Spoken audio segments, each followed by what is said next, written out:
Hello दोस्तों। तो last video में हमने अपना लोगो और मेन्यूज़ और ये बैनर हमने डायनामिक कर लिया था। अब हम जो बाकी की इस पेज में जो बची हुई चीज़ें हैं पहले उनको सेटअप कर लेते हैं इस वीडियो में, और फिर इसमें थोड़ा सा हम हुक्स का ओवरव्यू भी समझने की कोशिश करेंगे, और नेक्स्ट वीडियो में विद एग्ज़ाम्पल और अच्छे से हम समझेंगे कि हुक्स क्या है और कैसे इस्तेमाल करते हैं, और टाइप्स कितने हैं हुक्स के, कहाँ पे कौन सा हुक यूज़ करना है, फ़िल्टर कहाँ यूज़ करना है, एक्शन कहाँ यूज़ करना है, शॉर्ट कोड कैसे जनरेट करना है। तो ये सारी हम वन बाय वन डिटेल में पढ़ेंगे। बट अभी अपने को क्या करना है कि ये पहले पूरा पेज कंप्लीट कर लेना है ताकि ये फॉर्मेटिंग इसकी ठीक हो जाए, जहाँ इमेज ब्रेक हो रही है वो प्रॉपर दिखें, है ना। उसके बाद फिर आगे कंटिन्यू करते हैं। तो चलिए स्टार्ट करते हैं। हम अपनी फ्रंट पेज जो फाइल है उसको ओपन कर लेते हैं। ये हमारी फ्रंट पेज फाइल ओपन हो गई है। अब देखिए यहाँ पे वही सेम चीज़ है, एसेट तक यूआरएल है इसलिए इमेज ब्रेक हो रही है। तो मैंने लास्ट वीडियो में बताया था कि क्या करते हैं हम लोग, एक कोड लिखते हैं PHP का, और जिसका फंक्शन का नाम होता है पाथ पूरा देने के लिए ब्लॉग इन्फो, और पूरा पाथ देने के लिए क्या यूज़ करेंगे, टेम्पलेट अंडरस्कोर URL। इसी को हम कॉपी कर लेते हैं यहाँ से यहाँ तक, और बाकी जहाँ जहाँ हमें मिलेगा एसेट्स वहाँ पे हम ये इस्तेमाल कर लेंगे।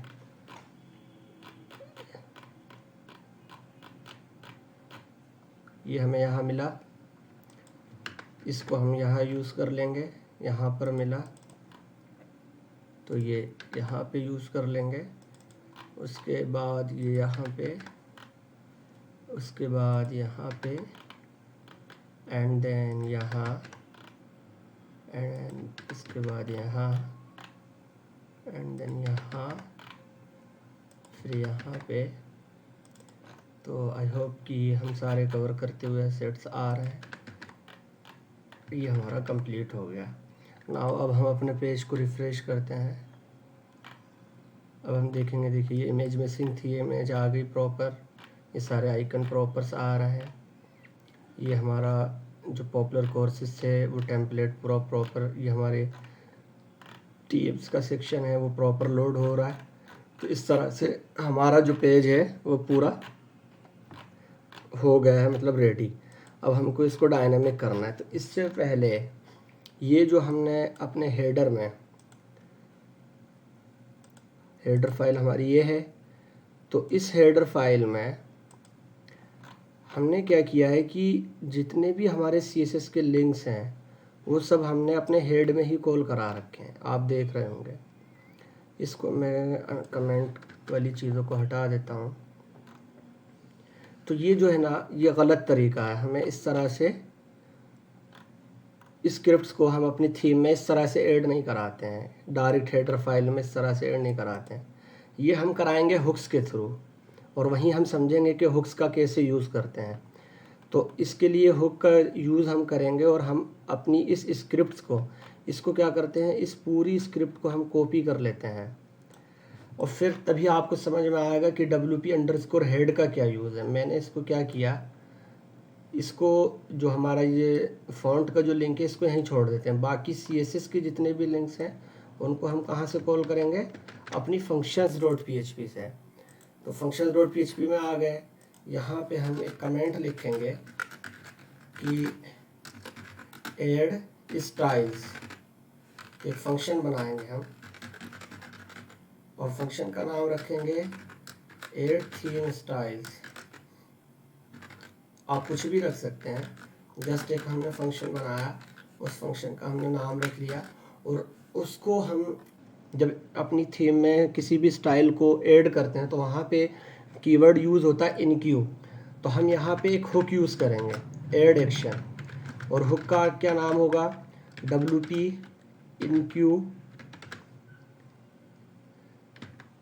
इनक्यू स्क्रिप्ट्स। एंड सेकेंड पैरामीटर जो होगा, जो हम अभी कॉपी करके ला यहाँ पेस्ट कर देते हैं, इसको भी रिफाइन करेंगे अपनी रिक्वायरमेंट के अकॉर्डिंग।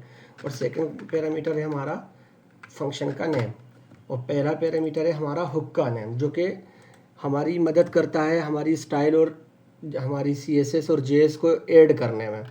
ठीक है, अब हम क्या करते हैं, अब हम गूगल पे जाते हैं, हम चेक करेंगे कि किस तरह से इनक्यू स्क्रिप्ट करते हैं। तो हमने क्या किया, ऐड इनक्यू स्क्रिप्ट इन वर्डप्रेस।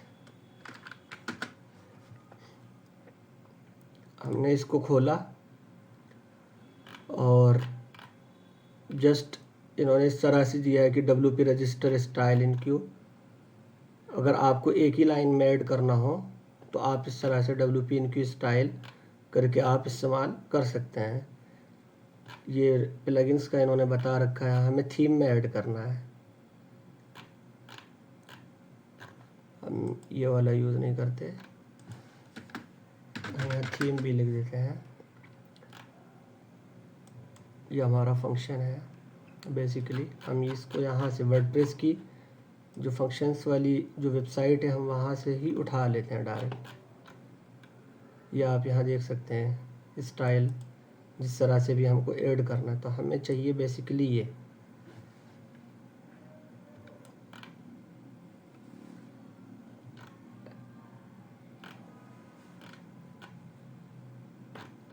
यही हम अभी फ़िलहाल इस्तेमाल करते हैं।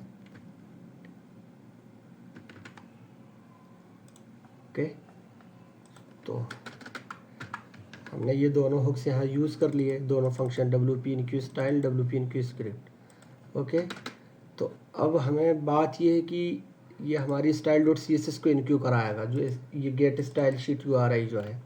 बट हमें अपना एक कस्टम फाइल को भी ऐड कराना है, जो हमारी बहुत सारी कस्टम CSS की फाइल्स हैं।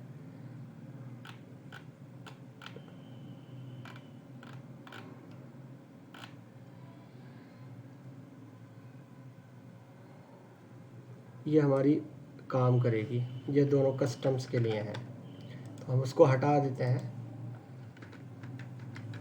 मेरा मकसद आपको बताना है कि हम किस तरह से एक स्टैंडर्ड फॉर्मेट में अपनी स्क्रिप्ट्स को, स्टाइल को और स्क्रिप्ट्स को कैसे इनक्यू कराना है, ये मेरा मेन मकसद है। ठीक है, तो अब WP इनक्यू स्टाइल और WP इनक्यू स्क्रिप्ट तो आप समझ गए होंगे कि हमारी जो स्क्रिप्ट वाला WP इनक्यू स्क्रिप्ट वो होगा JS के लिए। तो हम यहाँ कमेंट लिख देते हैं ऐड ऑल JS, और ये हमारा यहाँ जो यूज़ होगा यहाँ पे ऐड ऑल CSS, हम ऐसे करके यहाँ पे कुछ कमेंट पास कर देते हैं। ठीक है, तो अब हमारा जो पहला लिंक है वो ये है कि हमारी एनिमेट की CSS है। तो हैंडलर होगा पहला function, get style sheet directory URI, ये हमारा पाथ हो गया, जो थीम तक पाथ आएगा। लेकिन हमारे पास CSS का डायरेक्ट फोल्डर नहीं है, पहले असेट का फोल्डर है। यहाँ आप देख सकते हो असेट्स का है, उसके अंदर फिर CSS है। तो असेट्स एंड देन CSS का फोल्डर, और फिर हमारी जो CSS का नाम है वो है animate.css। तो हम इसको यहाँ पेस्ट कर देंगे, और अभी जो वर्ज़न यूज़ कर रहे हैं हम 1.00 ही रख लेते हैं फ़िलहाल के लिए।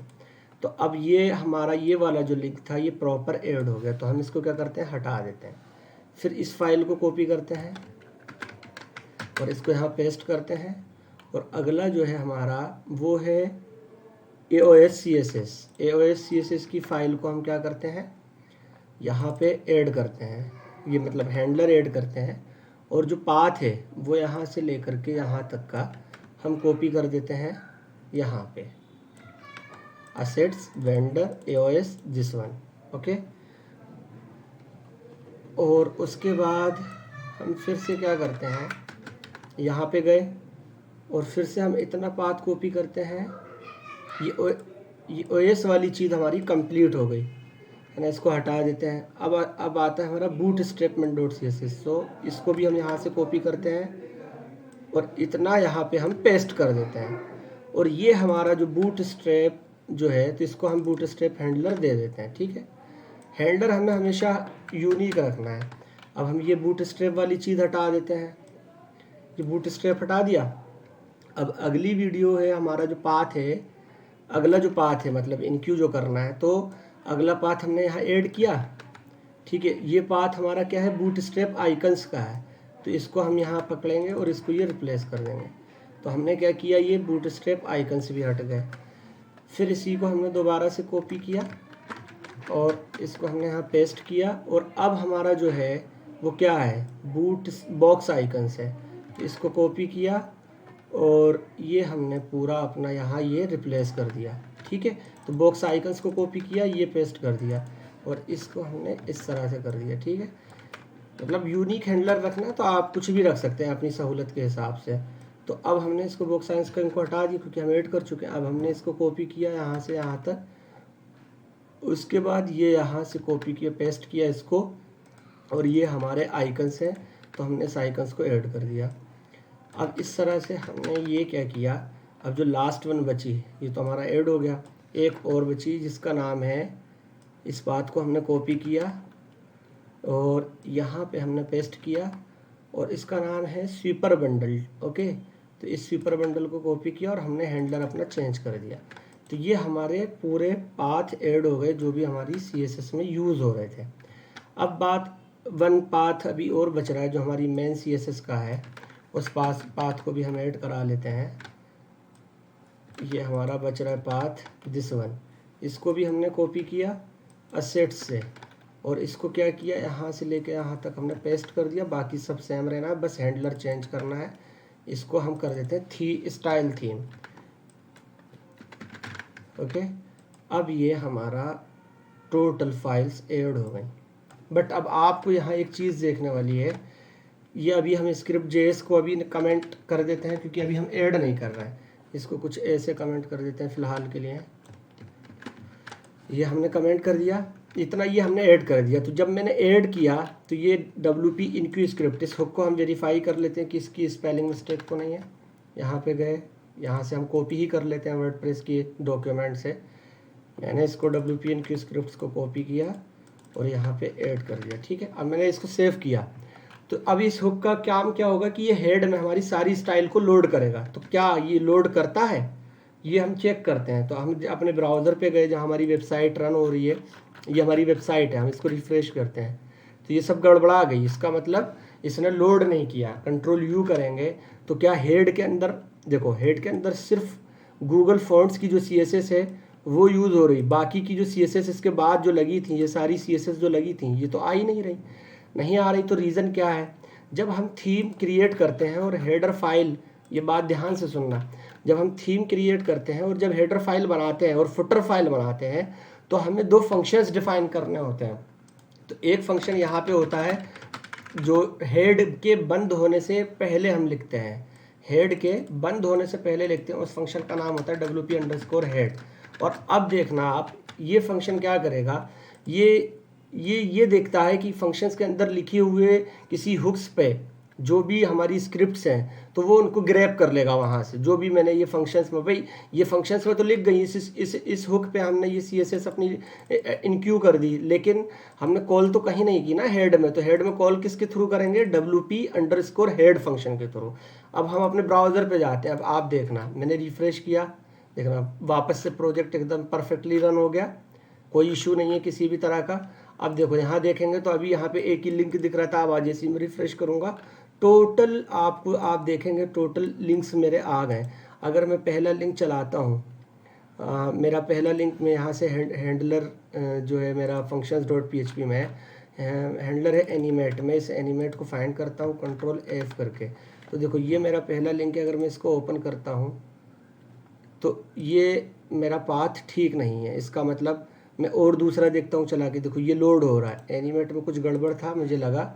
मैं इसको रोल बैक करता हूँ एक बार हेडर में। हाँ, ये पाथ में क्या करता हूँ, यहाँ से ही कॉपी कर लेता हूँ पूरा, और बाकी एज इट इज़ जो मेरा WP हेड था वो मैंने कर दिया इसको, और मैं ये रिप्लेस कर देता हूँ। अब ये आपका परफेक्टली लोड हो जाएगा। ये एनिमेट का, ये हमारा पूरा पाथ था एनिमेट की फ़ाइल का।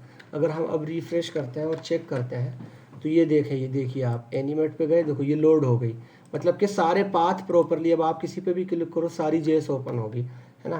तो ये काम कर गए, तभी तो ये हमारा प्रोजेक्ट वापस से रन हो गया। क्यों, क्योंकि उसने सारी फाइल्स किसके थ्रू ले ली, WP इनक्यू स्क्रिप्ट जो है, देखो आप यहाँ पे functions.php में आप यहाँ ये देखो कि हमने एक फंक्शन बनाया जस्ट, और फंक्शन को यहाँ एक एड एक्शन हमारा क्या है, हुक है, एक्शन एक हुक है।